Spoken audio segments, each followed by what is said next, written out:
Hola, feliz tarde y bienvenidos a este encuentro que se suma a la labor de reflexionar y proporcionar herramientas para el fortalecimiento de las industrias culturales y creativas.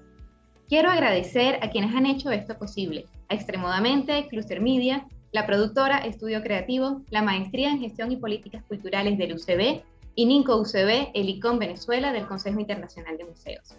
El trabajo de todos no solamente ha hecho posible este encuentro, sino que cada uno ha apostado durante años a la proyección del sector creativo en Venezuela, por lo que es un placer hacernos coincidir en este nuevo esfuerzo el día de hoy. Hoy tenemos un invitado muy especial y un encuentro que además ahora estábamos conversando con Fernando y resulta que es sumamente especial porque es primera vez que se presenta aquí en Venezuela y es su ponencia, además de esta charla, es su número 100.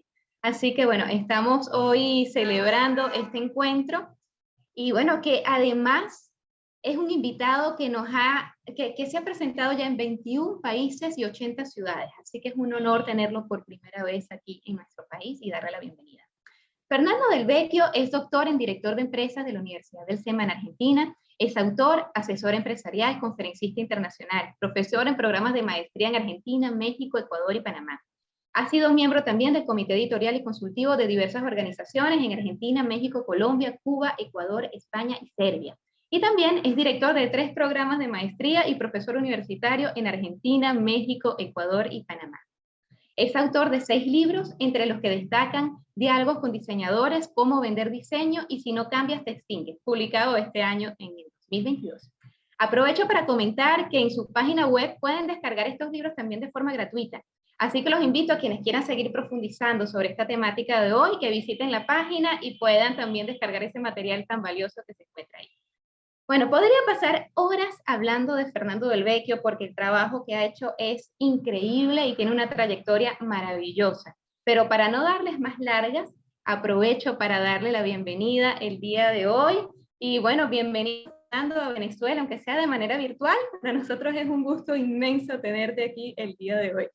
Muchas gracias, Melanie. Muchas gracias a todos y todas que hicieron posible esta presentación y a todos los presentes y a los que puedan ver la charla luego también.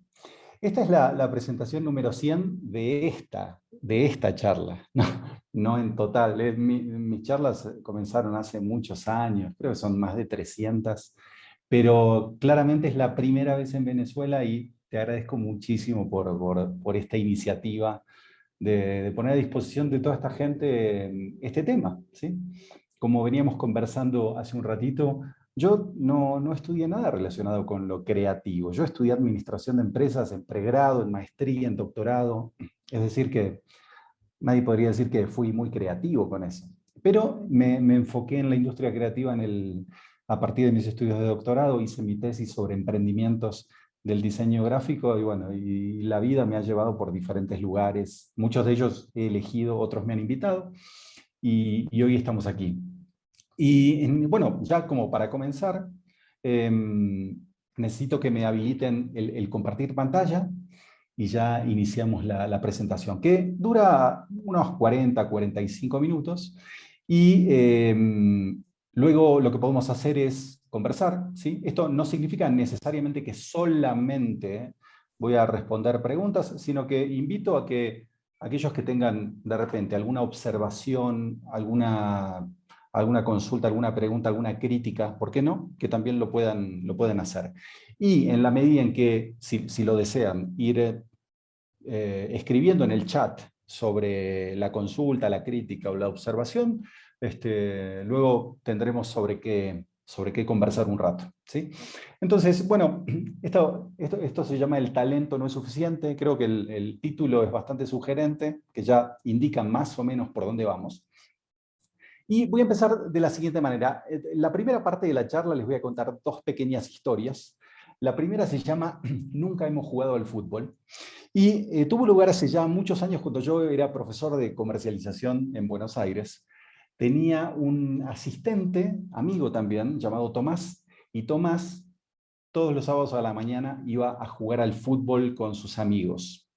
Y jugaban fútbol en cancha pequeña, fútbol 5 integrantes por equipo. Nosotros dábamos clase los martes, y un martes, cualquiera, no me acuerdo ni la fecha, pero él me dice: Fernando, el sábado pasado sucedió algo raro en el partido. Y yo le puse cara medio rara, porque ¿qué puede pasar un sábado a la mañana entre amigos en un partido de fútbol?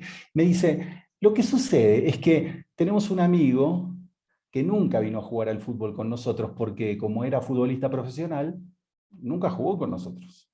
Los futbolistas profesionales no juegan con sus amigos, salvo algunas excepciones, porque claro, es riesgoso que un futbolista profesional juegue informalmente porque se puede lastimar, eso cuesta mucho dinero. Y me dice lo siguiente: apenas empezó el partido, me di cuenta que él juega a otra cosa. Este muchacho había sido futbolista de River Plate, Boca Juniors, Independiente, o sea, grandes equipos de fútbol. Fue también titular en la selección argentina. Me dice: juega a otra cosa. Y le digo: ¿cómo que juega a otra cosa? ¿No estaban jugando al fútbol? Me dice: sí, sí, sí, pero la diferencia es cómo él observa el partido, cómo te da indicaciones, hasta la potencia con la que patea es diferente. Es decir, nosotros jugamos a la pelota y él juega al fútbol. Y ahí nos empezamos a reír, porque claro, me dice: la diferencia entre él y nosotros es la misma diferencia entre nosotros y los niños de 5 o 6 años que juegan al fútbol, ¿no? Entre comillas. ¿Vieron los chicos de 5 o 6 años que juegan al fútbol? Son 50 y van todos atrás de la pelota y corren y se caen, se tropiezan, gritan, se arañan, lloran. Bueno, yo creo que los futbolistas profesionales nos ven así a nosotros, ¿sí? Que decimos: jugamos al fútbol. Claro, es una cosa, es como, a pesar de que estamos todos en el mismo ámbito, jugando aparentemente a lo mismo, evidentemente no jugamos a lo mismo. Y eso nos llevó a conversar sobre otras cosas y finalmente terminamos hablando acerca de la diferencia que existe entre, por ejemplo, ser habilidoso con el balón y saber jugar al fútbol. Si bien el balón siempre está involucrado, pero son juegos diferentes. Ser habilidoso con el balón significa dominar el balón. ¿Vieron que hay chicos a los cuales hacen malabares y el balón no se les cae nunca? Esto no necesariamente significa que sepan jugar al fútbol, porque son como dos habilidades diferentes. Es decir, aquel que domina el balón tiene habilidad técnica, ¿sí? En cambio, aquel que sabe jugar al fútbol lo que tiene es habilidad de juego. Son dos habilidades diferentes que pueden ser aplicadas a dos juegos distintos, ¿sí? Para quienes no tengan muy en cuenta o no sepan de qué estoy hablando, les voy a mostrar en primera instancia una competencia que se denomina fútbol estilo libre, ¿sí? Les voy a mostrar a la campeona de fútbol estilo libre, la campeona mundial, y van a ver que lo que hace no es precisamente jugar al fútbol. Lo que hace, y esto en un video de 20 segundos, es hacer malabares, ¿sí? Veamos qué significa esto de fútbol estilo libre. Hacer malabares, dominar el balón, habilidad técnica. Con la cabeza o con los pies. Kitty Sass hace lo que quiere con el balón. Esta húngara es la mejor del mundo en fútbol freestyle. En el freestyle se trata de ejecutar toda suerte de malabarismos con la pelota. La buena forma física, el control del balón y el equilibrio son determinantes. Entonces, estamos hablando de habilidad técnica, dominio de balón. Ahora, jugar al fútbol es algo distinto, aunque el balón está involucrado, ¿no es cierto? Entonces, en una competencia que es fútbol estilo libre, se desarrollan habilidades técnicas de dominio de balón, y la actividad es individual. Jugar al fútbol requiere habilidades de juego. No significa que no necesiten habilidad técnica, pero habilidades de juego principalmente. El balón está involucrado, pero el vínculo es diferente, porque en los torneos de fútbol estilo libre, el vínculo con el balón es únicamente del jugador individual. En cambio, en el fútbol, el vínculo del jugador es con el balón, en un espacio bien definido, con reglas diferentes, vinculándose también con sus compañeros, con los rivales, es decir, son juegos diferentes, ¿sí? Y tengamos en cuenta también que hay jugadores excelentes de fútbol que no necesariamente tienen excelentes habilidades técnicas, es decir, que pueden tener habilidad de juego y adecuadas habilidades técnicas. Esto significa que no todo el mundo le pasa el balón todo el tiempo porque podrían cometer algún error, ¿sí? Puede ser que entonces dominen la habilidad de juego jueguen muy bien en equipo, pero no necesariamente tengan las habilidades increíbles del campeón del fútbol estilo libre. Entonces, para resumir esta primera parte, para participar en torneos de fútbol estilo libre hay que tener habilidades técnicas extraordinarias. En cambio, para jugar bien al fútbol no es necesario tener habilidades técnicas maravillosas, sino que para jugar al fútbol es necesario tener habilidades de juego. Este concepto es el primero importante de la charla. Juegos distintos requieren habilidades diferentes. Juegos distintos requieren habilidades diferentes. Veamos un concepto asociado que seguramente aquellos que han estudiado alguna disciplina creativa, diseño, teatro, música, evidentemente, o por lo menos hasta donde entiendo, nunca lo han visto. Quienes hemos estudiado administración sí lo hemos visto, de manera bastante frecuente, y es el principio de Peter, enunciado por un autor llamado Lawrence Peter, a fines de los años 60, que dice lo siguiente: en cualquier jerarquía, en cualquier organización, un jugador, un empleado, que juegue bien el juego que tiene que jugar, con las habilidades que tiene que desempeñar para jugarlo bien, puede ser ascendido, ¿sí? Es decir, en una empresa, un buen empleado puede ser ascendido. No necesariamente va a ser ascendido, pero puede ser ascendido. Si juega bien su juego, puede seguir ascendiendo hasta el nivel en el cual no asciende más. Ahí llega a su nivel de máxima incompetencia. Veamos ejemplos. Un excelente vendedor puede ser promovido, ascendido y convertirse en un pésimo gerente de ventas. ¿Por qué? Bueno, porque el juego de ser vendedor es diferente al juego de ser gerente. En un caso, tenemos que el vendedor se encarga de la venta, y en el otro juego, el gerente de ventas se encarga principalmente de coordinar el trabajo de los vendedores. Entonces, estos dos juegos requieren habilidades distintas. En el ámbito de la academia también podemos encontrar a un excelente profesor, ¿por qué no?, que sea ascendido y se convierta en un pésimo decano. Porque como profesor juega un juego que es diferente al juego del decano, que está más asociado al juego de dirección y juego político, ¿no es cierto? Entonces, juegos distintos en este caso también requieren habilidades diferentes. Y en el ámbito de la industria creativa podemos encontrar a un excelente diseñador gráfico que trabaje en un estudio, que tenga habilidades técnicas maravillosas, que sea ascendido y se convierta en un pésimo director creativo o pésimo director de arte. ¿Por qué sucede esto? Porque como diseñador realiza el trabajo técnico, pero como director creativo tiene que darle dirección al trabajo, pero luego tiene que coordinar el trabajo de otros diseñadores. Juegos distintos requieren habilidades diferentes. Ahora, pensando ya no en términos de jerarquía vertical, sino horizontal, en cualquier disciplina, podemos también encontrar algún equivalente. Por ejemplo, en el fútbol. Pensemos en lo siguiente: un jugador termina su carrera deportiva y puede pensar en convertirse en entrenador o en comentarista, ¿no es cierto?, deportivo, radial, televisivo. Ha sido el caso de muchos. Por ejemplo,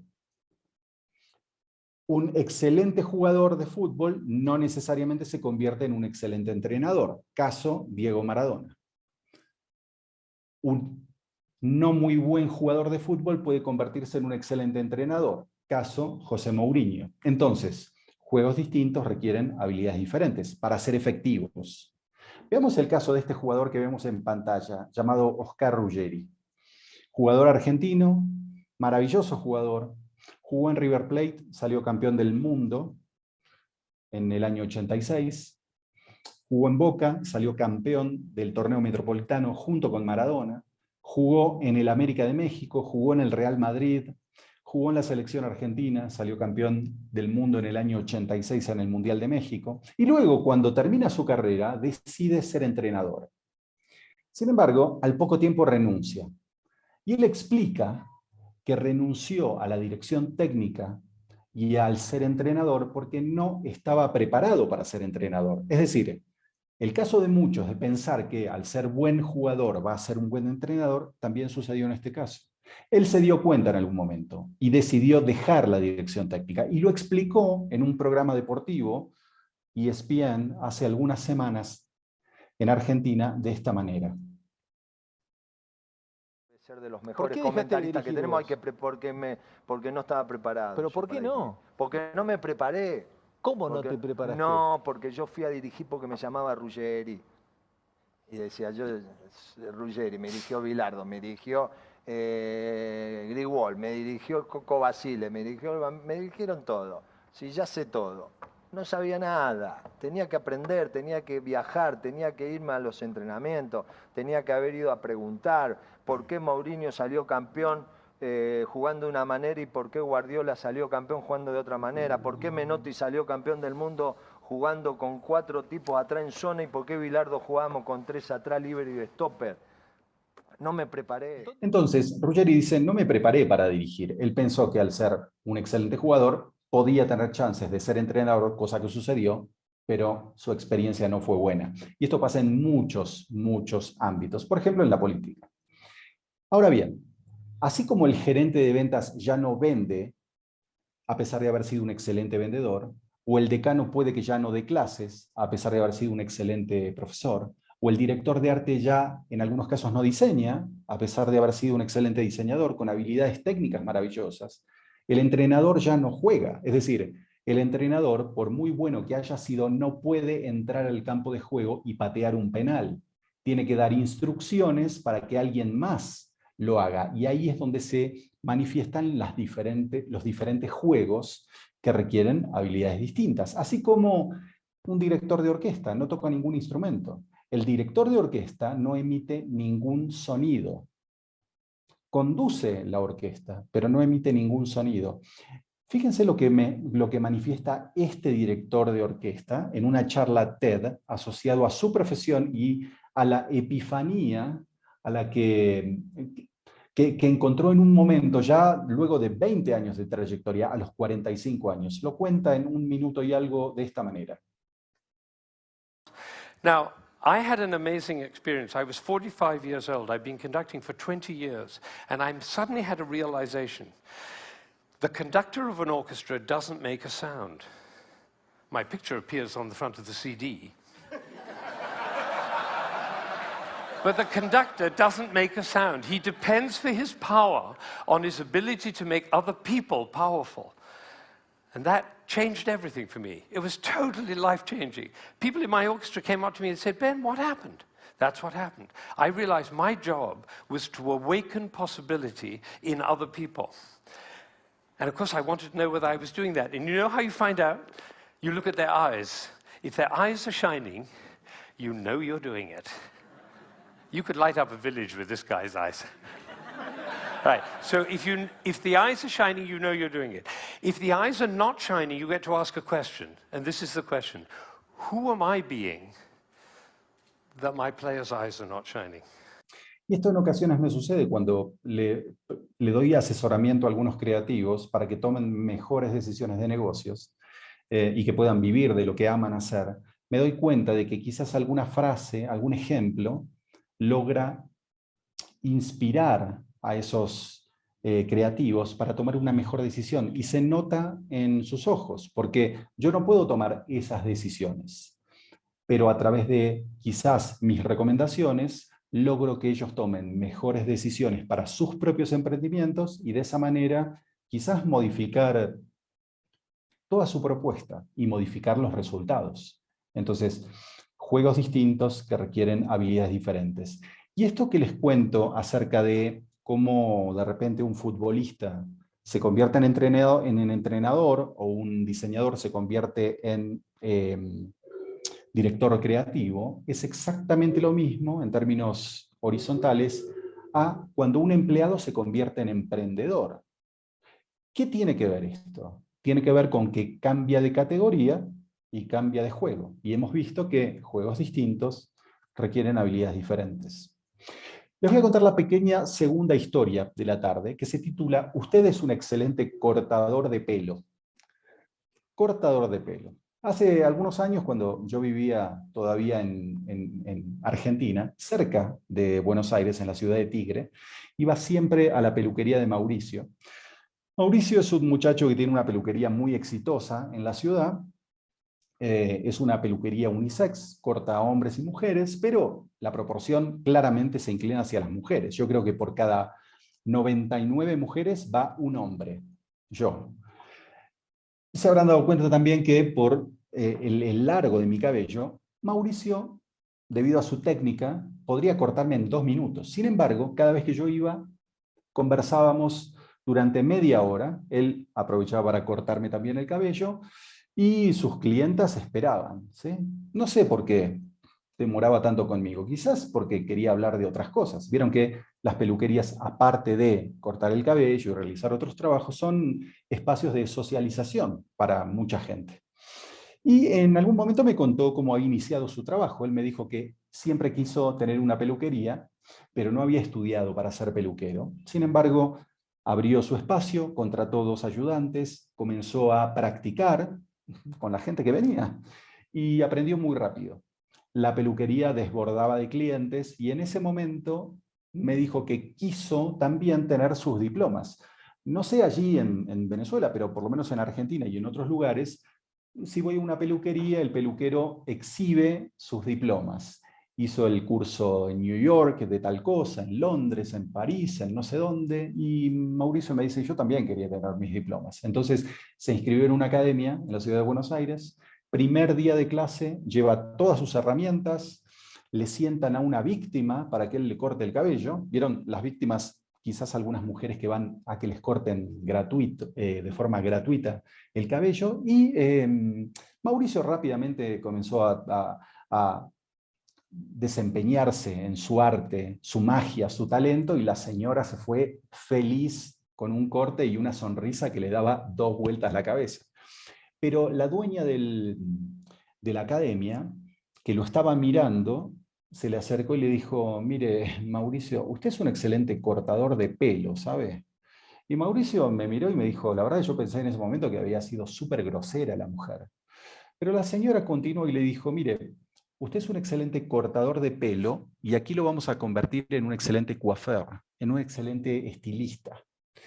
Y ahí Mauricio me dice que se dio cuenta en ese momento que en su profesión hay categorías. Él no sabía esto. Él me dice, hay categorías. Existe la categoría cortador de pelo en la que él estaba al tope por sus habilidades, y más arriba estaba la categoría estilista, y él en esa nueva categoría estaba al fondo. Claro, yo luego pensé, de repente si hay una chica que va a la peluquería y le queman el cabello y sale llorando, puede ser que la haya atendido un asesino de cabelleras. Ni siquiera un cortador de pelo. Entonces tendríamos 3 categorías, ¿no?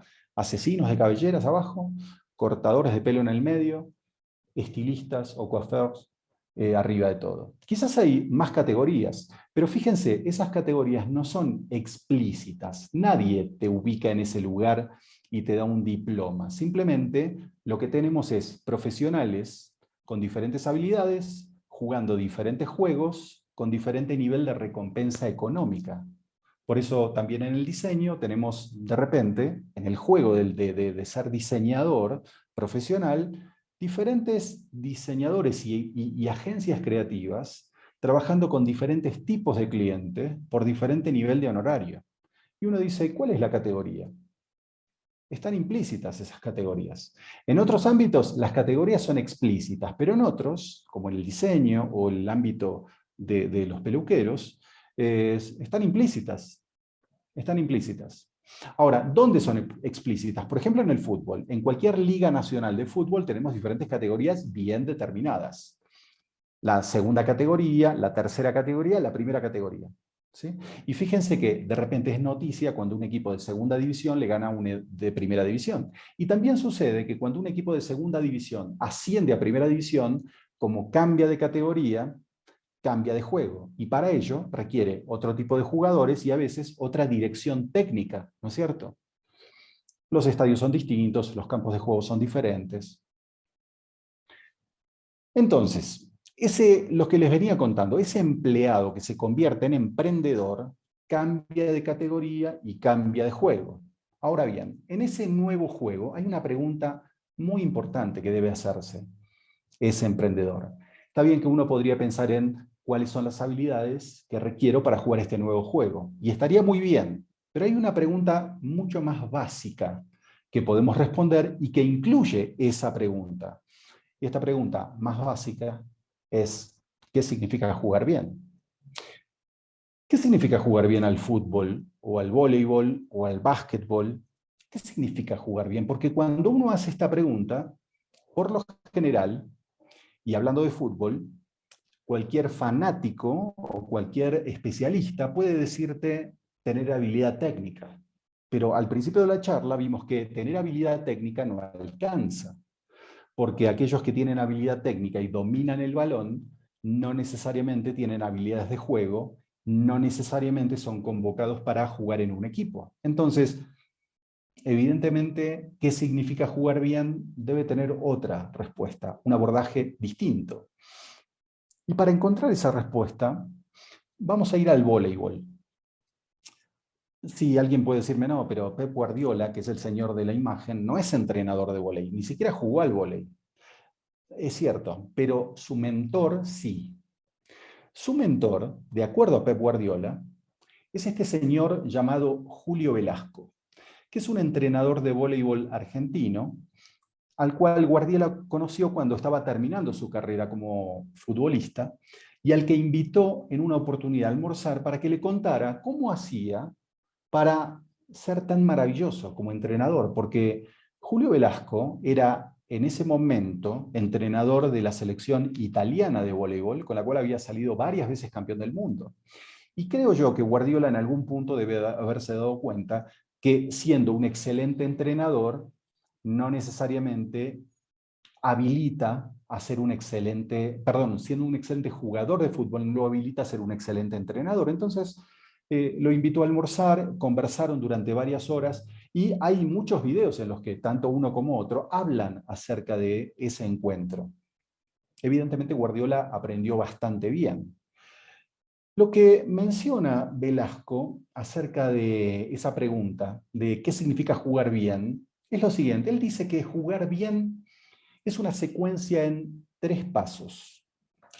Veámoslo en términos deportivos y luego lo aplicamos a cualquier otro ámbito, porque Velasco dice que jugar bien es una secuencia que implica, en un primer paso, interpretar la situación de juego. Pensemos en él como entrenador de voleibol y en términos de lo que le sucede al jugador. Primer paso, interpreta la situación de juego.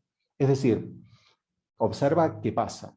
Segundo paso, elabora una respuesta en su cabeza para esa situación. Y tercer paso, responde técnicamente. Esto en otros ámbitos, esta secuencia se llama la llamamos distinto. Hablamos de, primero, diagnosticar con precisión, es decir, identificar con claridad cuál es el problema sobre el que debemos trabajar. Segundo paso, tomar una decisión para administrar y resolver ese problema en particular. Y tercer paso, implementar la decisión de manera eficiente. Entonces, ya sea que hablemos de interpretar, elaborar, responder, o hablemos de diagnosticar, tomar una decisión e implementarla, estamos hablando de lo mismo. Es una secuencia que nos permite enfocarnos en cualquier tipo de proyecto. Veamos un ejemplo en el ámbito, nuevamente, del fútbol, y perdón por la insistencia, ¿no? Veamos el siguiente ejemplo. Interpretar. Messi toma el balón, lo pone en el césped, y en ese momento realiza un diagnóstico de situación. ¿Qué es lo que evalúa? No tengo la menor idea, pero estimo que evaluará la distancia del balón hasta el arco, dónde se ubica el arquero, dónde se ubica la barrera, cuántos jugadores hay en la barrera, dónde están sus compañeros, dónde están los rivales. Y a partir de ahí, segundo paso, toma una decisión. ¿Cómo va a ejecutar el tiro libre? Fíjense que estos 2 primeros pasos ocurren en su cabeza. Nosotros eso no lo vemos. Lo único que vemos es la ejecución, el tercer paso, la implementación. Ejecuta el tiro libre, clava el balón en el ángulo y a pesar del esfuerzo sobrehumano de Alisson, determina el 3-0 final. Interpretar, elaborar, responder. Ahora bien, al año siguiente, en una situación que puede parecer similar a la que hemos visto, juega el Barcelona con la Real Sociedad para la Liga Española y hay un tiro libre nuevamente para el Barcelona. Ahora bien, esto fue noticia en los medios del mundo porque el equipo rival del Barcelona utilizó una defensa que no había sido vista antes. Es decir, frente a la situación tiro libre del Barcelona que va a ejecutar Messi, la Real Sociedad interpreta la situación de juego, realiza un diagnóstico con un resultado probable de gol que quieren evitar, toman una decisión y la implementan. Y realizan una defensa donde los 11 jugadores están adentro, casi adentro del arco, ¿sí? Messi observa esta situación, diagnostica, primer paso, toma una decisión para ejecutar ese tiro libre frente a una situación diferente a la anterior y ejecuta el tiro libre. ¿Qué sucedió? Esto. Into the Spanish midfielder to make sure that the referee had no option. And although Moreno definitely stepped into the Argentinian, Messi was free kick, never mind scored. Is this the day to break the patch up? Well, it's further to the left, free in the wall. Isaac Porto and Odegaard, up steps Messi. I don't think we've ever seen such a close. Isaac having given it was begging, and that's. Entonces, ¿qué es lo que sucedió? Situación para muchos similar, sin embargo, diagnóstico de Messi diferente, toma de decisión diferente, ejecución diferente, resultado distinto, ¿sí?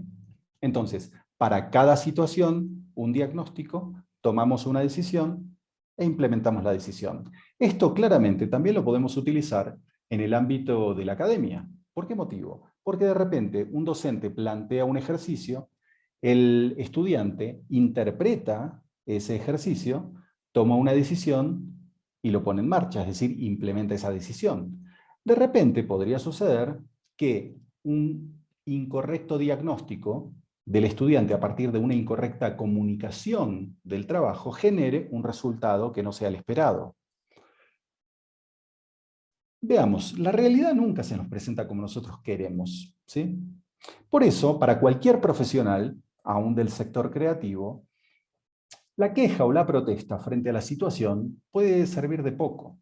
Por eso cuando yo veo en diferentes foros de diseñadores la queja o la protesta por los clientes con los que tienen que lidiar, veo que, honestamente, sirve de poco. Lo que debe hacer el profesional es resolver esa situación, porque para eso se lo ha formado, para eso se ha preparado, para resolver situaciones en lugar de simplemente quejarte o quejarse frente a esas situaciones. Y esto, para poner un ejemplo nuevamente deportivo del voleibol, en este caso, les cuento lo que plantea Velasco respecto a esta particular situación. Observemos lo siguiente, ese jugador está a punto de rematar una pelota que para mí, habiendo jugado al vóley, es ideal. Está a punto de rematar esa pelota por posición 4.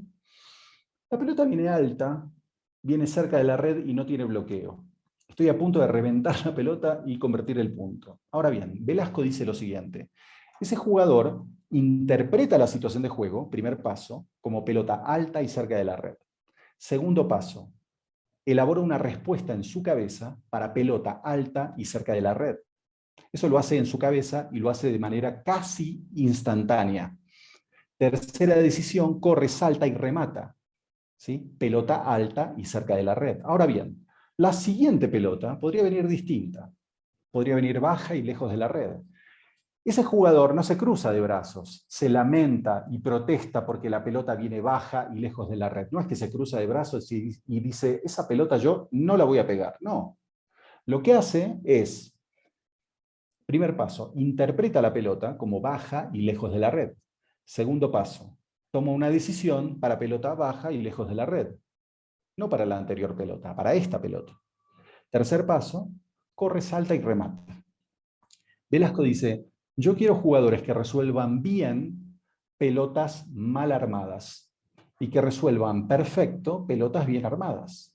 Algo así como si el director creativo o el director de arte de un estudio de diseño le dijera a sus diseñadores, quiero que tengan buena actitud para aquellos clientes que vienen con mala actitud. Y quiero que tengan una excelente actitud para aquellos clientes que vienen con buena actitud.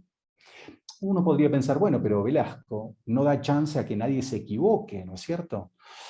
Velasco lo que dice es lo siguiente, Si utilizamos la secuencia, no en el partido, sino en el entrenamiento, y un jugador se equivoca, no es que yo saco el látigo o lo echo del gimnasio.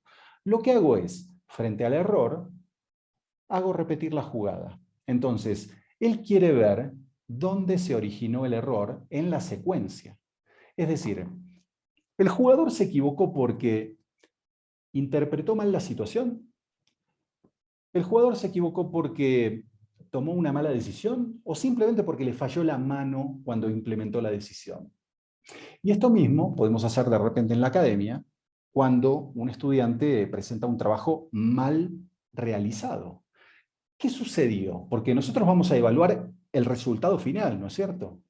Pero ¿dónde se originó el error? Se originó en el que cuando el estudiante realizó la interpretación de ese pedido que tenía que ser convertido en un trabajo. ¿Se equivocó cuando tomó la decisión de cómo realizar ese trabajo? ¿O se equivocó porque no tiene la habilidad técnica para poder implementarlo? Entonces, a partir de evaluar esto, tenemos una mayor chance de intervenir en el lugar más adecuado, en lugar de simplemente calificar el trabajo así como vino presentado. ¿Qué le sucede a un profesional creativo de repente que, en términos de la metáfora que hemos venido conversando, es habilidoso con el balón pero no sabe jugar al fútbol? Es decir, tiene habilidad técnica pero no tiene habilidades de juego. ¿Qué es lo que le sucede a muchos? ¿Sí?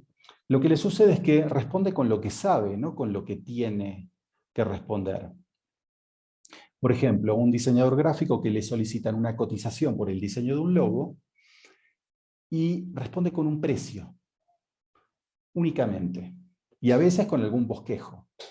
Uno podría pensar, bueno, pero es lo que le han pedido, ¿no es cierto? Le han pedido una cotización y esa cotización implica un precio. Ok, pero de repente esa era la forma de jugar hace bastante tiempo.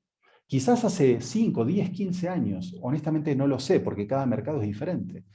Pero de repente, con la enorme cantidad de nuevos diseñadores gráficos que hay hoy, rivalizando entre ellos, lo que genera una baja en los precios y en la rentabilidad, uno, en lugar de responder como si fuese chofer de mouse, tendría que responder como si fuese asesor en comunicación visual. ¿Cómo hacemos eso? De repente, cuando tenemos un pedido de cotización por un logo, tendríamos que indagar acerca de cuál es el problema que requiere la cotización por el logo, porque el logo es el pedido del cliente, no es el problema que tengo que resolver. Y el pedido del cliente tiene como subyacente un problema que no sabemos cuál es. Entonces, si yo indago con el cliente acerca de por qué pide el logo, puedo entender el problema del cliente, que habitualmente no es de diseño, es otra cosa, es otro tipo de problema.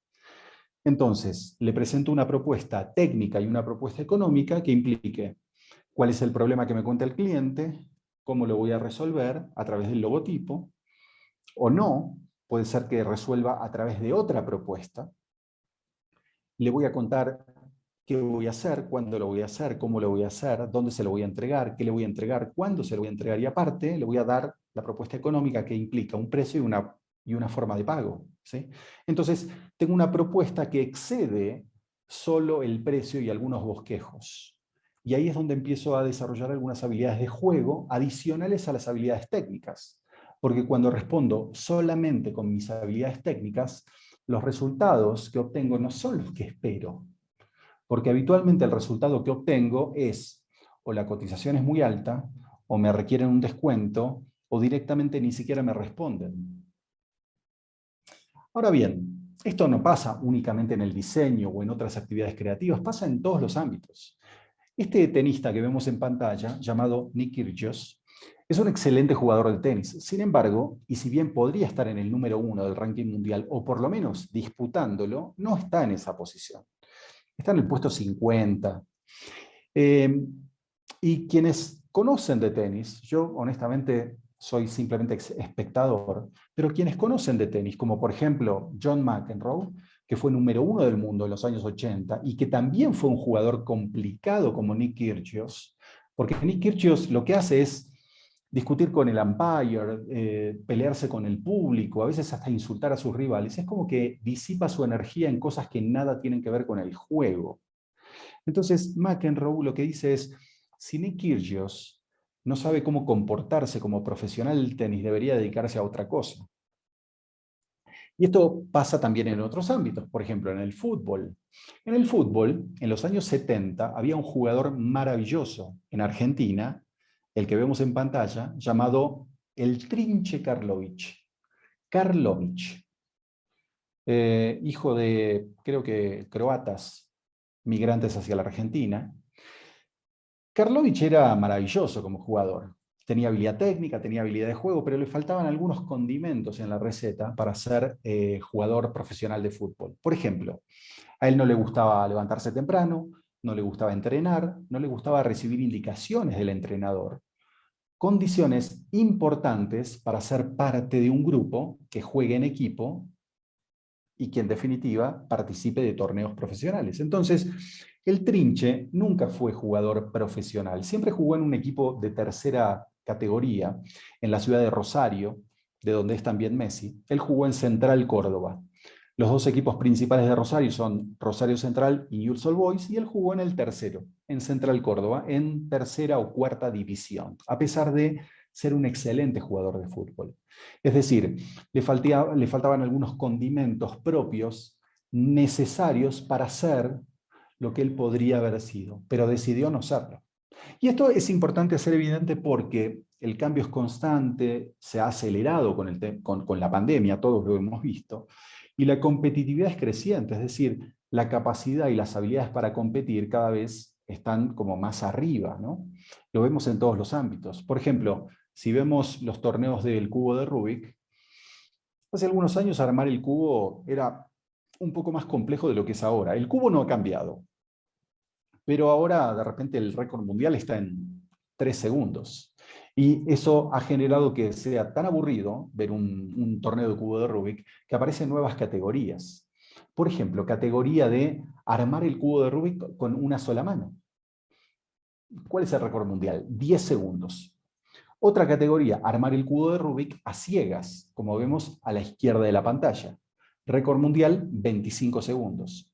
Y el otro día vi un video de un chiquito de unos 10, 12 años, oriental, que armaba 3 cubos de Rubik haciendo malabares. ¿Sí? Esa podría ser una nueva categoría. Es decir, la competitividad crece todo el tiempo, ¿sí? En todas las disciplinas.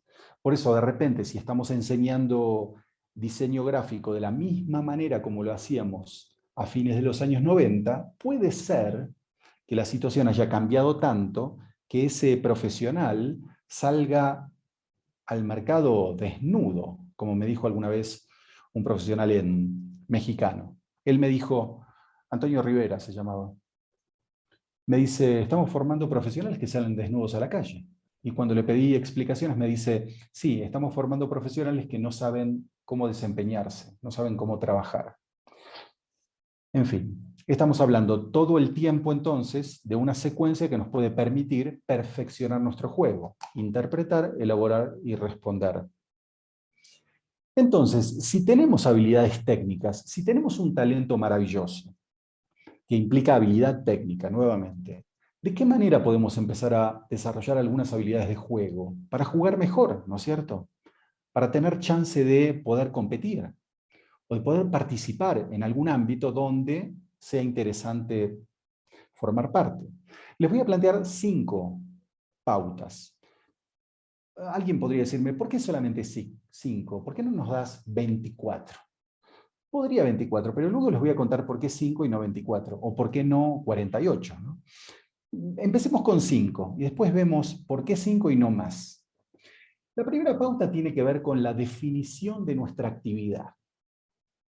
Y esto lo cuento en términos de lo que yo he visto en el diseño en particular, ¿no? Pensemos en 3 perfiles distintos. Un diseñador gráfico, un diseñador industrial y un diseñador de indumentaria.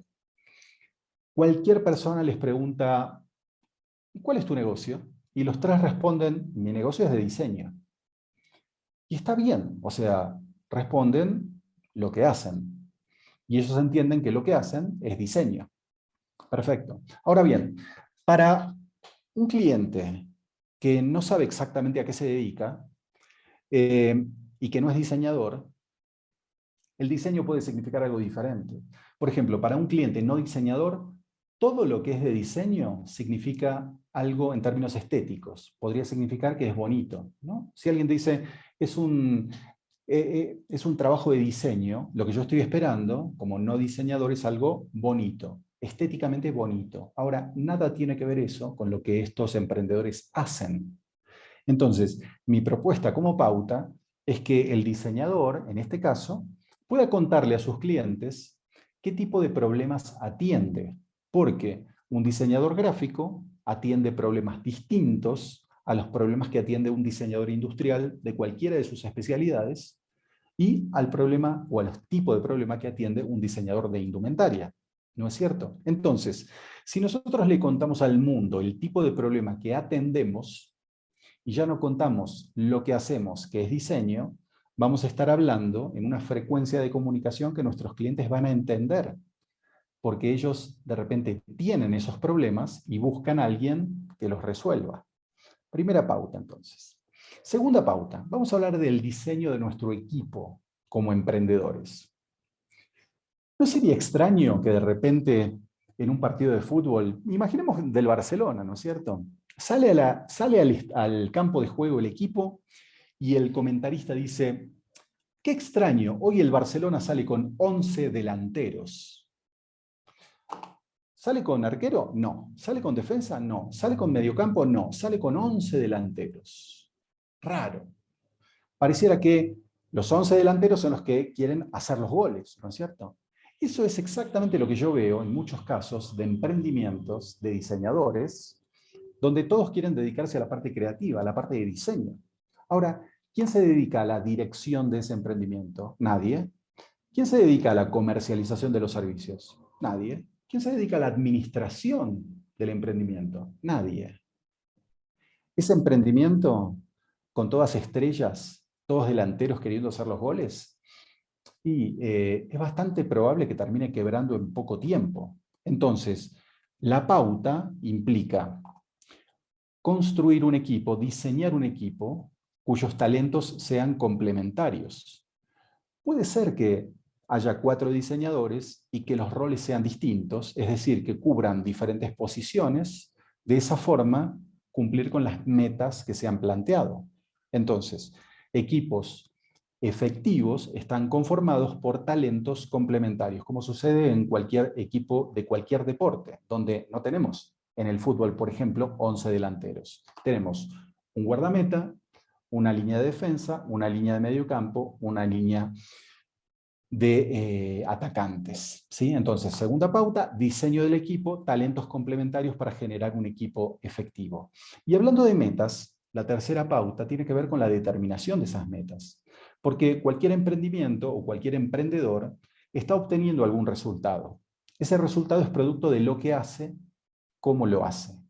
Ahora, si queremos obtener un resultado diferente, debemos diseñar una meta distinta, planificar una meta, un resultado diferente, y a partir de esa meta distinta, trabajar hacia atrás.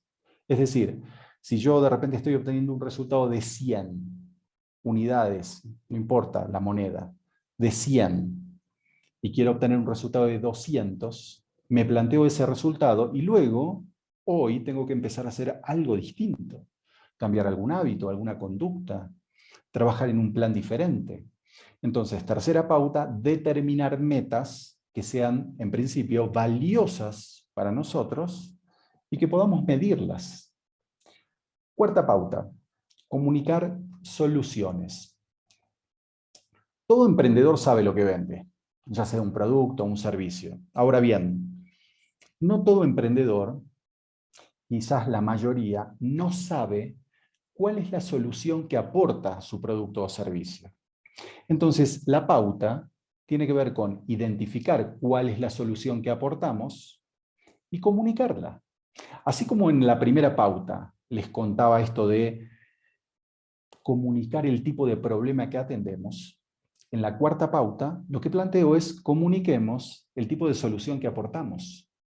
Porque, nuevamente, yo puedo de repente comercializar estos termos, ¿no es cierto? Y hablar solamente del termo. Pero, ¿Qué tipo de problema atiende este termo? ¿Qué solución aporta este termo? Es algo que habitualmente no comunicamos. Entonces, si hablamos acerca del tipo de problema que atendemos y del tipo de solución que aportamos, estamos comunicándonos en una frecuencia que nuestros clientes entienden porque tienen esos problemas y compran esas soluciones. Fíjense, si nosotros hablamos como diseñadores, por ejemplo, del trabajo que entregamos, puede ser que nadie claramente entienda de qué estamos hablando. En cambio, si lo planteamos en términos de la solución que aporta a un problema de negocios, puede ser que haya una persona que tenga ese problema y que quiera comprar esa solución. Y la quinta pauta tiene que ver con cumplir las promesas. Muchas veces he visto que emprendedores del sector creativo no cumplen con lo que prometen, simplemente porque no lo hacen. ¿Por qué motivo? En algunas oportunidades, porque consideran que el trabajo que han realizado todavía no está perfecto. Y yo los entiendo, ¿sí? Yo entiendo que el trabajo no esté perfecto. Ahora bien, desde el punto de vista del cliente, como el cliente no tiene el ojo entrenado para ver la diferencia quizás entre lo bueno y lo perfecto, quizás en la evaluación del cliente, eso que para el diseñador o el creativo no está perfecto, para el cliente sí lo está. Entonces, uno podría pensar, no, pero no sería lógico entregar algo que no esté finalizado. No me refiero a eso. Me refiero a que si hemos planificado la entrega en tiempo y forma en un determinado momento, la promesa tiene que cumplirse porque eso es lo que refuerza nuestra reputación. Es decir, si entregamos en tiempo y forma, seremos creíbles. Si no entregamos en tiempo y forma, no seremos creíbles y lo que dañamos es nuestra credibilidad y reputación. Y como los creativos hacen negocios con personas y esas personas están siendo influidas por la credibilidad y reputación de otros proveedores de servicio, nosotros entramos también allí. Si no cumplimos las promesas, evidentemente nuestra credibilidad se va a ver afectada, nuestra reputación se va a ver afectada y nuestra actividad también se va a ver afectada. Entonces, la pauta general tiene que ver con la secuencia de juego: interpretar, elaborar, responder, o, si prefieren, diagnosticar, tomar una decisión e implementarla. ¿Por qué entonces 5 pautas y no 28 o 43? Bueno, por algo tan simple como que, si tengo que cambiar un montón de cosas, puede ser que esto me abrume y no termine cambiando nada. Es decir, si alguien en la audiencia dice, uy, yo tengo que cambiar todo esto, puede ser que se sienta abrumado. Entonces, si le doy 28 pautas y tiene que cambiar 28 cosas, no va a cambiar nada. Por eso, más allá de tener que modificar algunas de las cosas que probablemente puedan estar haciendo, la pauta principal es enfocar el esfuerzo en una sola cosa, en jugar bien. Ahora bien, ¿cómo jugamos bien? Bueno, perfeccionando estos pasos de la secuencia. Por ejemplo, perfeccionando nuestra capacidad para diagnosticar mejor, perfeccionando nuestra habilidad para tomar mejores decisiones, perfeccionando nuestra habilidad para implementar esas decisiones de mejor manera. Y esto es algo que vamos a hacer toda la vida. Toda la vida nos vamos a encontrar con dificultades por parte de clientes o de otros actores. Y entonces lo que haremos durante toda la vida será identificar esos problemas, tomar decisiones e implementar esas decisiones. Por eso el formarnos, el estudiar, el entrenar, sirve para luego trabajar de manera efectiva. Y de esa manera convertirnos en una persona de alto desempeño en primera instancia y en un profesional de alto desempeño en segunda instancia. Entonces, para resumir todo esto que les he contado, les he dicho que, primero, ser habilidoso con el balón no te convierte en jugador de fútbol, así como ser talentoso en una disciplina no te convierte necesariamente en un buen profesional de esa disciplina. En el primer caso, una cosa es ser habilidoso con el balón, tener habilidad técnica, otra cosa es muy distinta, es saber jugar al fútbol, que implica desarrollar habilidades de juego. Es decir, hay 2 tipos de habilidad distinta: habilidad técnica por un lado, habilidad de juego por el otro. Entonces, si queremos modificar estos resultados que estamos consiguiendo, algún hábito o alguna conducta vamos a tener que cambiar. La pauta principal de mi presentación tiene que ver con aprender a jugar bien y continuar perfeccionando el juego. ¿Qué significa esto de jugar bien? Interpretar, elaborar, responder, perfeccionar cada una de estas instancias, perfeccionar nuestra capacidad para diagnosticar mejor, tomar mejores decisiones e implementarlas mejor. Formándonos, estudiando, entrenando, claramente, trabajando. Fíjense que el enfoque siempre se encuentra en el proceso de trabajo. Las metas son importantes, pero obtenemos esas metas a partir de trabajar perfeccionando nuestro proceso. Y esto también significa que la vida no premia intenciones, sino resultados. Por eso son tan importantes las metas, ¿no es cierto? Esto de la vida no premia intenciones, sino resultados, significa que si cualquiera de nosotros se enfrenta a un estudiante que dice que ha obtenido una mala calificación y nos dice, pero le juro, profesora, le juro que estudié. ¿Uno qué le dice? Finalmente estamos calificando el resultado, ¿no es cierto? Las intenciones pueden ser loables, pero a veces no alcanzan. Por eso planteo esta idea de trabajar sobre el proceso, porque en función de lo que hemos visto y los ejemplos del fútbol, un equipo puede jugar muy bien, pero si no hace goles, no le sirve decir que, que merecía hacer los goles. En el fútbol se dice que los goles no se merecen, los goles se hacen. Y cuando los goles se hacen, entonces ganamos los partidos y eventualmente también ganamos los campeonatos. Muchas gracias por la atención y bueno, tenemos chance de conversar durante un rato. Veremos si aquí en el chat veo 5 avisos, no sé si serán preguntas, comentarios, críticas, insultos, no entiendo de fútbol. Vamos a ver. Melanie, no sé, ¿querés coordinar Sí, el cómo no, espacio? Fernando, bueno, ante todo, primero muchísimas gracias por esta clase magistral que de una manera muy amena y con unos ejemplos que se nos hicieron muy sencillos, ¿no? De entender. Nos diste, bueno, yo creo que muchas claves que terminan siendo el secreto del éxito, ¿no? Mientras te escuchaba, estaba impresionada de esa capacidad que tuviste de poder contarnos a partir de los deportes, además que es algo en lo que casi todos podemos conectar cosas tan densas, ¿no? O contenidos que pueden ser tan densos y tan difícil de entender, sobre todo en el mundo creativo. Porque efectivamente los creativos suelen ser personas, o la mayoría, no todos, pero que sí tienen muy buena esta habilidad técnica, pero generalmente fallamos mucho en esas habilidades de juego. Y aquí están gracias por esas claves que nos compartiste, para poder, bueno, llevar esos talentos a otro nivel.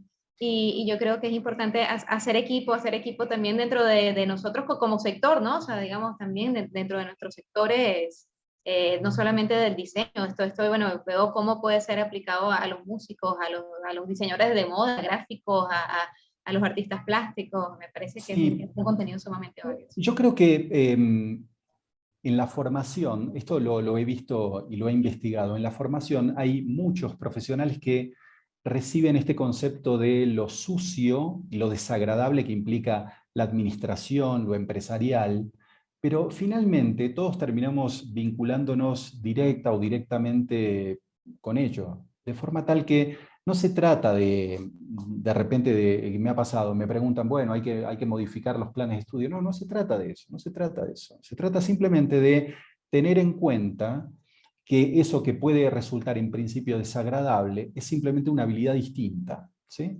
Por eso, por ejemplo, para muchos músicos, si uno plantea la vinculación con un manager, lo primero que te dicen es, no, un manager no entiende de esto y me va a robar. De repente se trata de vincularme distinto y entender cuál es ese trabajo, porque a veces puede ser muy valioso. Entonces, la habilidad de juego complementa la habilidad técnica y en algún punto puede permitir tomar mejores decisiones para poder continuar haciendo lo que nosotros amamos hacer. O sea, yo sé que de repente no es algo en lo que muchos creativos quieren involucrarse, pero dejar que otro lo maneje es como abrir la puerta a que pueda ser finalmente, no sé, llamémoslo de esta manera, estafado, ¿sí? Si se lo dejamos a otra persona completamente y no tenemos control sobre eso porque ni siquiera sabemos a qué se dedica, y es bastante probable, porque en el mundo hay gente mala, simplemente por eso, que tiene otras metas, ¿sí? Y que puede usarnos si dejamos que eso ocurra. Entonces, solamente poner un poquito de atención, nada más. Muchísimas gracias, Fernando. Acá, bueno, perdonen si se escucha algún ruido. Acá en Caracas empezó a llover, pero de una manera increíble. Okay. Bueno, te comento aquí algunos comentarios, Fernando. Todos están fascinados con tu ponencia el día de hoy. Aquí, bueno, hay aplausos. Aquí está excelente. Fue una excelente clase magistral. Una clase magistral, excelente. Este es nuestro querido Carlos Guzmán, nuestro profesor de maestría de la UCB. Está también por aquí, muchas gracias, excelente, maravilloso, muchas gracias, excelente conferencia innecesaria, gracias, estupendo. Esta es una lectura obligada para los interesados en gerenciar, educar, emprender y gobernar un país. Qué bueno eso de gratificar la charla con ejemplos de fútbol, de graficar la charla con ejemplos de fútbol, excelente, gracias. Y es la causa de muchas frustraciones de los profesionales. También dicen, es fundamental un balance entre la aptitud y actitud. Saludos desde México, nos acompañan también desde México, y muchas gracias por sus aportes. Estos son algunos de los comentarios que hemos recibido por el chat, Fernando, así que bueno, por aquí todos fascinados con esta presentación. Gracias por estar acá con nosotros. Igual, abro un espacio si hay alguien que quiera comentar alguna pregunta también o hacer algún comentario más allá de todas las felicitaciones maravillosas que hay. Bueno, está el espacio aquí abierto. Aquí está Yesenia, bueno, nuestra coproductora de este encuentro el día de hoy, Yesenia.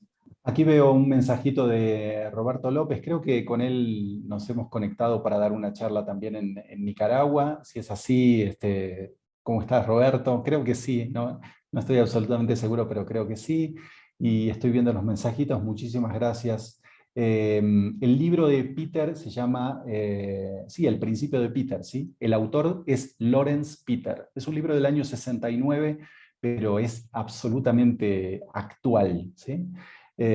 Bueno, y esto de los ejemplos del fútbol, Venezuela cada vez juega mejor, ¿sí? Con lo cual aplica, ¿sí? Bueno, y veo también, sí, saludos desde México, de Nivel Paz, José Valencia, ¿cómo estás?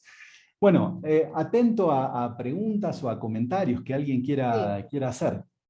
Yo quiero poner como un escenario a ver qué recomiendas. Creo que lo que has planteado hoy en esta charla es muy, muy valioso, sobre todo para ese proceso en el que el estudiante o estos que se están formando, todos estos perfiles que se forman en las artes, salen de la burbuja, como yo le llamo. Estamos en la universidad y estamos en la burbuja creativa.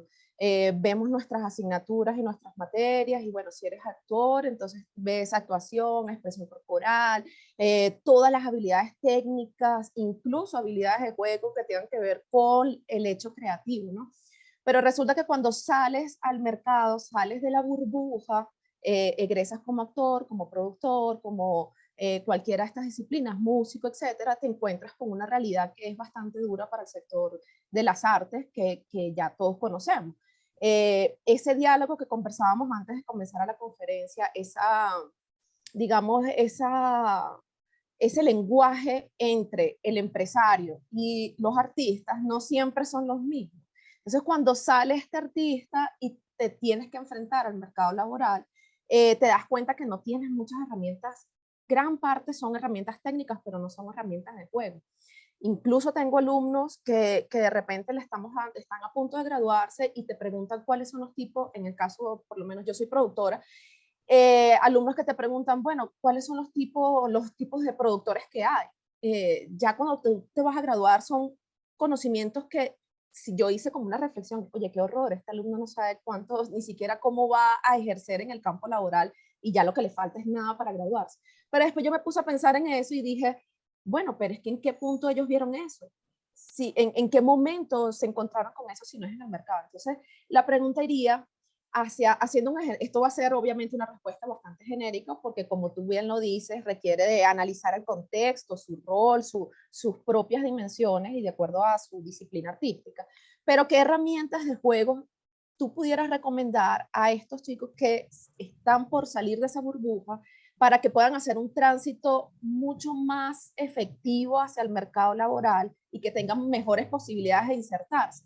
No solo como emprendedores, sino también como independientes, porque muchos trabajan como independientes. Bueno, en principio lo que creo que tienen que asumir es que el juego de la academia y el juego del mercado son distintos, son juegos diferentes, porque los incentivos también son distintos y los resultados son diferentes.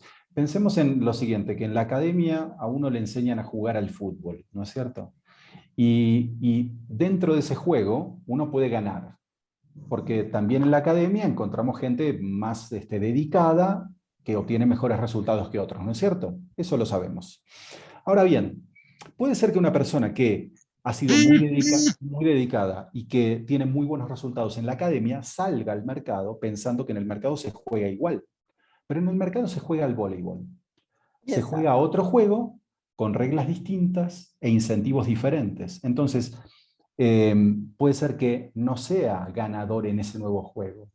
Todos hemos tenido compañeros que han sido excelentes estudiantes y no han sido buenos profesionales. O que han sido pésimos estudiantes y uno va pensando ya, cuando salga al mercado se lo van a comer vivo. No, y han sido excelentes profesionales, porque han sabido adaptarse a un juego diferente, que tiene reglas distintas. Entonces, un profesional que sale de la academia y que nunca se ha vinculado en el otro juego, tiene que entender, en principio, que el juego va a ser distinto, y esos primeros momentos tiene que tratar de entender a qué se juega, porque cuando uno sale a jugar, nadie te explica cuál es el juego, nadie te lo explica, salvo que dentro de la academia haya algún espacio para explicar esto. Cada disciplina tiene sus particularidades, cada mercado de cada disciplina tiene sus reglas, incentivos diferentes, porque cada una es un juego distinto, ¿no es cierto? Sí, entonces, de repente, en el ámbito de la música, yo sé porque ahora en la Universidad de las Américas me estoy vinculando con la Escuela de Música. Y entonces hablan un lenguaje distinto al mío. Si yo quiero que ellos me entiendan, yo tengo que hacer el esfuerzo, ¿sí? Entonces, si el músico sale como egresado al mercado, él es el que tiene que hacer el esfuerzo por entender el lenguaje del mercado, y él es el que tiene que hacer el esfuerzo por hacerse entender. Esto de yo quiero que me entiendan porque yo soy así, no es la mejor manera de lograr reconocimiento, ¿sí? Yo sé que hay casos donde, no sé, aparece un Mozart, un Prince, ¿sí?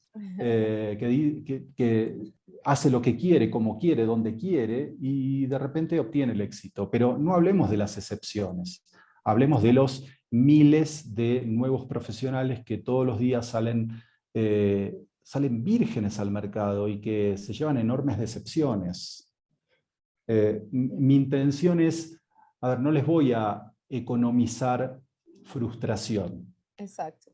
No les voy a ahorrar angustias. Lo que les estoy diciendo es, pongan atención a esto, porque el ámbito en el cual van a trabajar es diferente al ámbito del que vienen, que es la academia.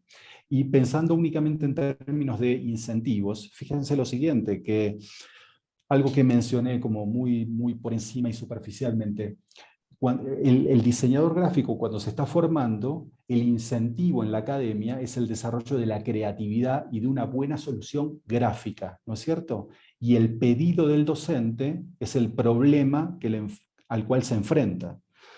Si ese profesional que ha sido exitoso en la academia se comporta de la misma manera en el mercado, muere, porque el problema al que lo enfrenta su cliente es un problema de tipo comercial. El pedido no es el problema. Por otro lado, lo que le entrega a su cliente, lo tiene que entregar en tiempo y forma, y su cliente no está pensando en la creatividad aplicada, no está pensando en cuán excepcional es ese trabajo en términos visuales o técnicos. Lo que está pensando es que sea efectivo. Porque muchas veces los profesionales gráficos lo que hacen es trasladar sus propias intenciones, ¿sí?, a un cliente que tiene clientes que nada tienen que ver con ese criterio estético. Entonces están pensando en resolver su problema para que ese proyecto vaya al portafolio. No están pensando en el cliente, están pensando en la evaluación de sus colegas, no en la aprobación del cliente. Porque creen que todos los colegas van a evaluar ese trabajo y van a decir, ah, claro, lo hizo fulanito, es pésimo, y todo el mundo ahora se va a enterar de eso y nadie más te va a contratar. No va a pasar nunca eso.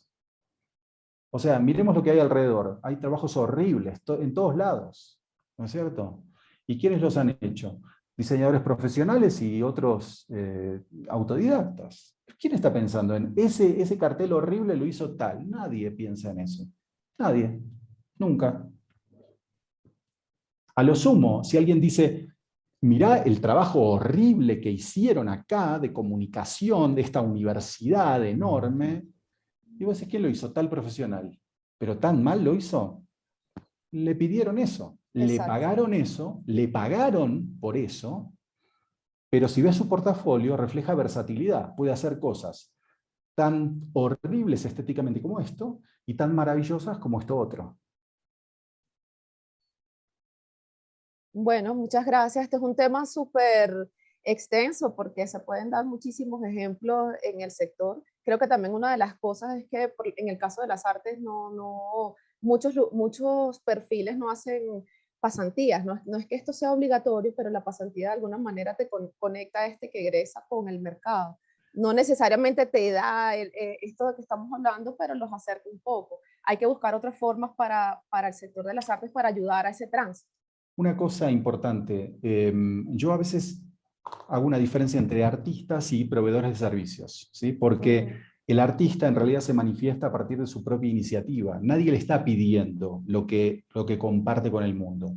En cambio, de repente un diseñador gráfico trabaja a partir de un pedido, motivo por el cual un proveedor de servicios puede ver su actividad mejorada a partir de este tipo de consejos. En cambio, un artista quizás le conviene relacionarse con un profesional de las relaciones públicas, ¿sí?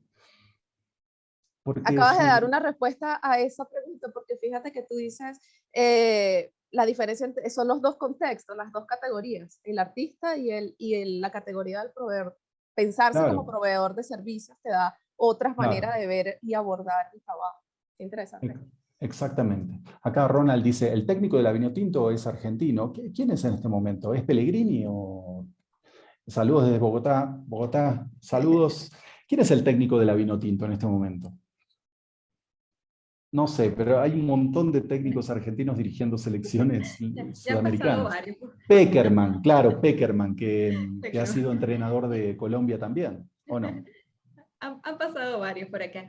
Bueno, Fernando, aquí seguimos con los comentarios. Sigo compartiéndote algunos por acá. Hay tres manos. Sí, hay unas manos levantadas también. Hay tres manitos. Sí, por acá comento algunos textos porque hay también unas preguntas por acá. Dice, muy bueno, gracias por la conferencia, felicidades a esta iniciativa. Saludos, Meira y Gilda. Los artistas por lo general no son buenos estrategas en materia de ideas de negocios en el arte o la cultura. Deben contar con un coach de emprendimiento, un mentor o asesor. Por aquí había una pregunta entre los comentarios de Lisquel. Te dice, me gustaría hacerte una pregunta. ¿Qué hacer cuando cuentan con las habilidades pero no consideran tu trabajo? Vamos a hacer, ya que nos queda poco tiempo, les doy, si quieres, la oportunidad, si te parece, Fernando, a Francisco, que fue el primero que levantó la mano, y brevemente también las tres personas que están acá en espera pueden hacer sus preguntas para que Fernando entonces pueda responder. Claro que sí. Vamos con Francisco. Vamos con Francisco, hacemos las preguntas y Fernando, bueno, va tomando nota y aclaramos las dudas. Sí, bueno, hoy quería solamente comentar mi experiencia. Hoy justo conocí a Carlos Guzmán y yo vengo de la ingeniería. Por supuesto me sucedió lo mismo que se está hablando aquí, pero para eso estudié parte de la administración, gerencia, recursos humanos y todo lo demás. Y ahorita a los 56 años de edad, después de estar 6 años dedicado al teatro, porque me enamoré del teatro. De hecho talleres de dirección, producción, y estoy ahorita ya queriendo entrar a la maestría de teatro latinoamericano o bien de gestión cultural. Entonces, justo lo que hablé con Carlos Guzmán hoy, pues todo lo que se dijo aquí, de esa necesidad de que la gente joven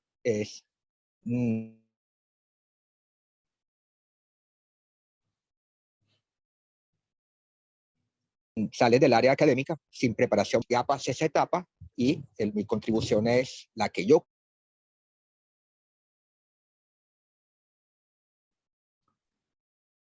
Se nos pierde un poquito la señal, me parece. Se nos pierde Francisco por acá, pero bueno, qué bueno. Creo que ha sido un buen día para Francisco. Quisiera hacer es que de lo más he visto deficientes recursos humanos, psicología. Como yo le digo a mi hijo, a ti te toca, Fernando, te trataré de bajar la cantidad de angustia, ¿no? Y esta iniciativa y todo lo que se convirtió aquí, sobre todo Peter, de hecho estoy escribiendo un guión para serie de televisión, hablo de él al principio de la serie. Entonces ha sido excelente este material, espero que la gente joven haya tomado mucha nota, me he recordado muchas cosas de mi vida. Felicito a toda esta ¿cómo se llama? Intención de hacer que esto se comunique a nivel de Caracas y también de otras partes que veo que están conectados. Y bueno, y felicitaciones y muchas gracias por esta oportunidad. Muchas gracias, Francisco. Bueno, maravilloso comentario. O sea, seguimos sumando buenos comentarios. A ver, si les parece, estaba María Gabriela y Reinaldo, pueden hacer sus intervenciones y Fernando, entonces aclaramos los dos puntos que hay por acá. A ver, Reinaldo, a María. Ok, Reinaldo. Yo, damos primero. Okay, vamos con Reinaldo. Ok, bueno, primero que nada, bueno, agradecer enorme a Fernando por toda esta charla que nos dio el día de hoy. De verdad que yo como músico, guitarrista, pasa mucho en la música que ni siquiera es que salimos desnudos al mercado, sino que a veces ni siquiera salimos. Muchas veces estamos acostumbrados a trabajar simplemente dentro del salón, dentro de la casa, y nos cuesta mucho a veces salir al escenario. Y quería preguntarte, para ser muy breve, por el tiempo, que comentaste que estás trabajando ahorita con músicos. ¿Hay algún área algo general que he visto en la academia de música que creas que le hace falta a los músicos para poder dar ese paso de salir y hacer todos los pasos que comentaste aquí en la charla? Como ese paso para poder hacer un buen mercado en la calle. Sí, tengo un ejemplo, ¿sí? que he compartido con la gente aquí de la Escuela de Música, y es la siguiente. Tiene que ver con el alcance del proyecto. Pensemos en lo siguiente, nosotros estamos con la intención de lanzar nuestro material, ¿no? Y nos planteamos la posibilidad de lanzar un CD. Para muchos, el lanzamiento del CD es la meta. La meta es lanzar nuestro trabajo hacia el mundo. Perfecto. Y puede ser que luego nos encontremos con que no pasa nada con nuestro trabajo. Nadie lo reconoce, no se vende. ¿Qué pasa?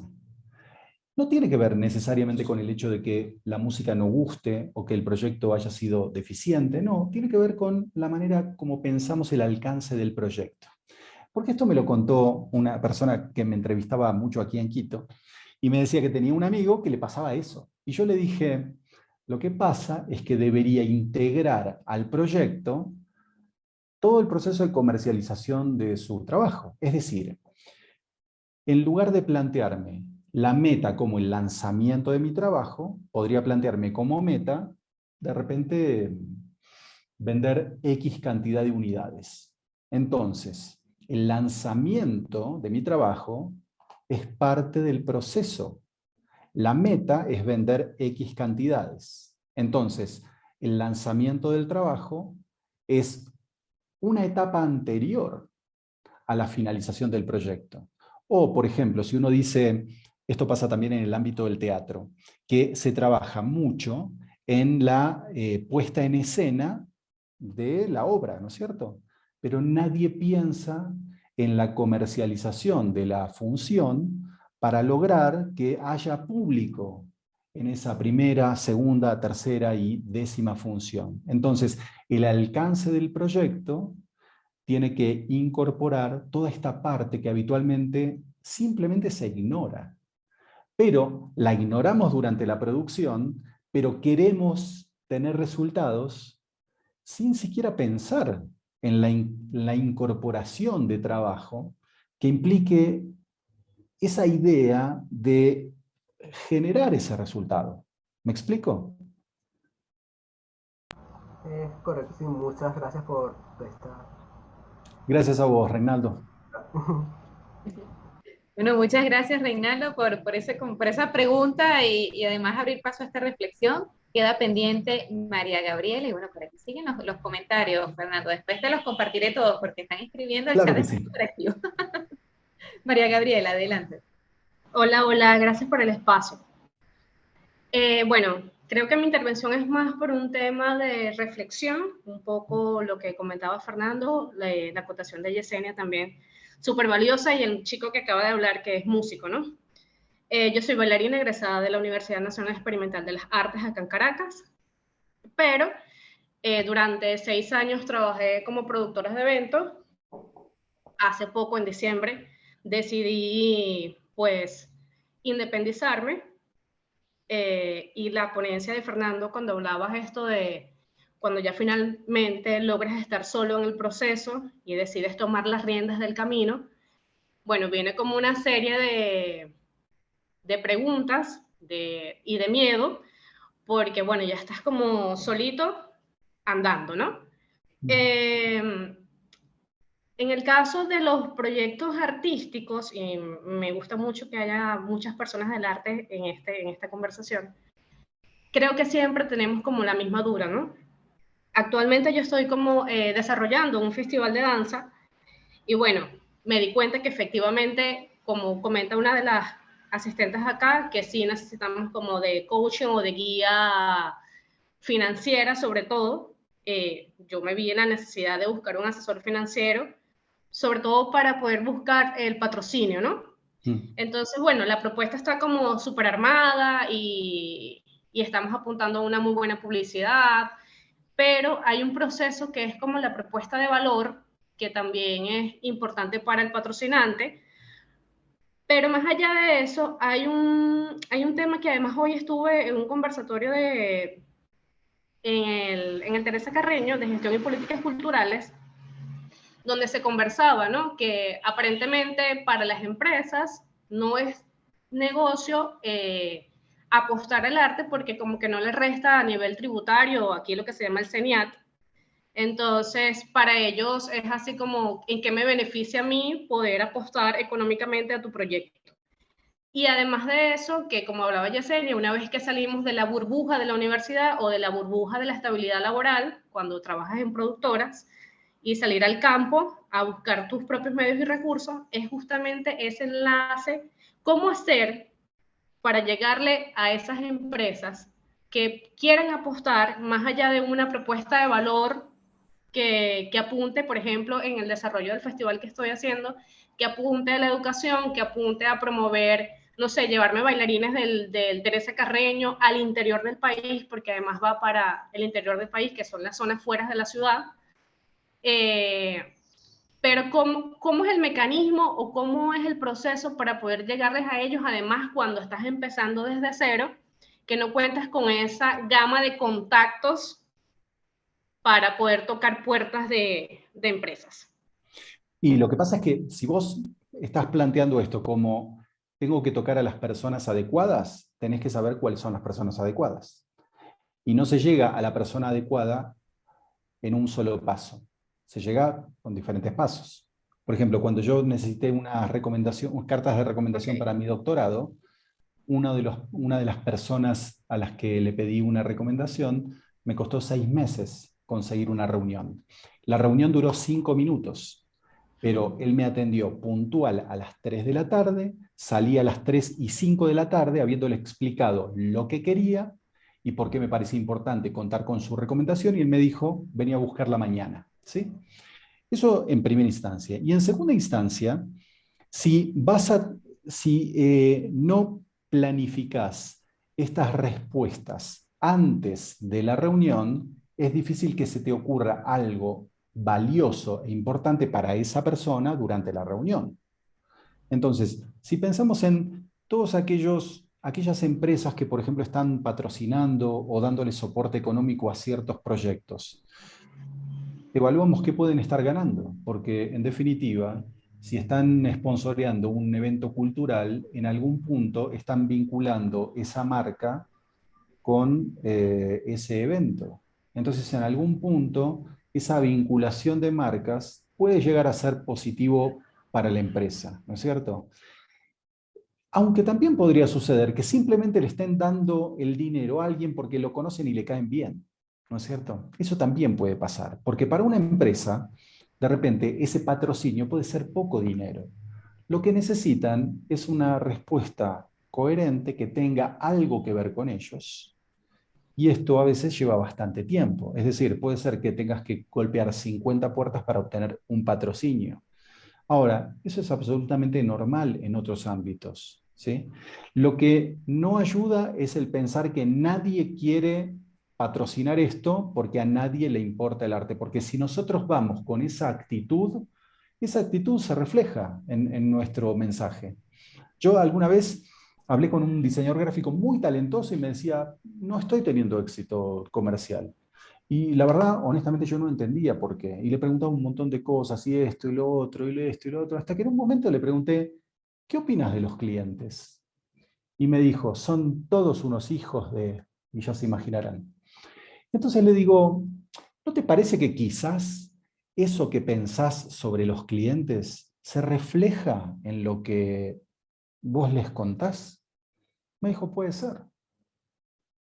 No digo que esté sucediendo esto, digo que independientemente del rechazo, siempre tenemos que ir con la mejor actitud, teniendo respuestas para todas las potenciales preguntas. Y una pregunta natural es, ¿en qué me puede beneficiar esto a mí?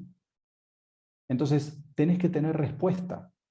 No podés pensar en una solución en ese momento cuando tenés a la persona enfrente, porque quizás te cueste mucho tiempo conseguir esa reunión. ¿No es cierto? Honestamente, no sé por qué una empresa podría patrocinar un evento cultural. No lo sé.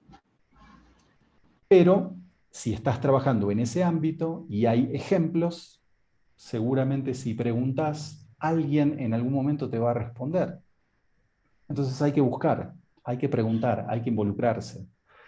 El evento dentro de lo que es el arte puede ser magnífico, pero esto hay que tenerlo también en cuenta porque en definitiva puede definir el éxito o el no éxito de la puesta en marcha, ¿sí? Gracias, muchas gracias. Bueno, muchas gracias, Fernando. Muchas gracias, María Gabriela, también por esta pregunta. Y bueno, Fernando, quiero agradecerte profundamente en nombre, bueno, de todos los organizadores, en nombre de Extremodamente, de Cluster Media, de la productora Estudio Creativo, de la Maestría en Gestión y Políticas Culturales, el ININC-UCB, el ICOM Venezuela. Gracias por estar hoy con nosotros por primera vez, aunque sea virtual en Venezuela. Esperamos en algún momento poder tenerte presencial también. Gracias también bueno, estamos de celebración porque esta charla que nos diste hoy cumple su número 100 aquí con nosotros, así que estamos felices también de celebrar este momento contigo. También eso, muchísimas gracias.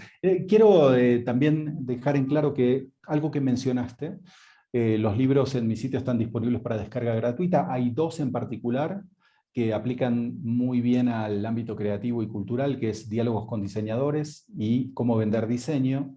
Tengan en cuenta que como no soy del ámbito, intento explicar cosas complejas de manera simple. Puede ser que en algún momento no lo logre, pero si así fuese, pueden enviarme cualquier pregunta en cualquier momento. Yo siempre planteo esto, la gente no hace esas preguntas, pero si las recibiera yo las contestaría. ¿Sí? Bueno, así es, así que aprovechen. Estos libros están de forma gratuita, los pude descargar en estos días y me pareció maravilloso. Hay varios, de hecho están los 6 libros, así que bueno, hay muchos, de hecho está el de Brilla también que me llamó la atención, espero leerlo pronto. Bueno, Fernando, gracias, mil gracias por estar acá con nosotros, ha sido maravilloso tenerte, los comentarios han sido maravillosos, creo que ha sido una buena celebración esta charla número 100, aquí es esta temática, la de talento no es suficiente, número 100. Y bueno, porque hay comentarios muy lindos por acá, así que creo que fue una muy linda celebración, un muy lindo encuentro. Muchísimas gracias. Espero haber respondido afirmativamente las preguntas. Ya saben que si tienen alguna otra pregunta la podré responder vía correo electrónico. Aprovechen el material que comparto, ¿sí? Y nos estamos viendo entonces muy pronto, en cualquier otro momento, en cualquier otro horario y en cualquier otra modalidad, ya sea virtual o presencial. Veremos, ¿sí? Es así, de hecho pronto vas a estar con nosotros nuevamente aquí en Venezuela. Estábamos conversando antes de la reunión. Va a haber, aprovecho la promoción, va a haber ahorita el 12 de julio también un evento de economía creativa que estamos organizando desde Benancham, y donde Fernando del Vecchio también va a estar junto, bueno, con unos ponentes maravillosos. Carlos Enrique Guzmán Cárdenas va a estar también con nosotros. Y los invito también a que, bueno, sigan las redes de Fernando, sigan la página que siempre está actualizando y dando información súper valiosa, que sigan también las redes y el trabajo que nosotros venimos haciendo aquí en Venezuela. Si están dentro del sector creativo, estoy segura que en cada uno de estos organizadores del día de hoy van a encontrar una información y un apoyo valioso también para bueno, poder crecer juntos en este tema. Así que muchísimas gracias, Fernando. Estoy feliz de haberte tenido hoy con nosotros y gracias a todos los que nos acompañaron el día de hoy. Hasta la próxima. Pronto nos vemos.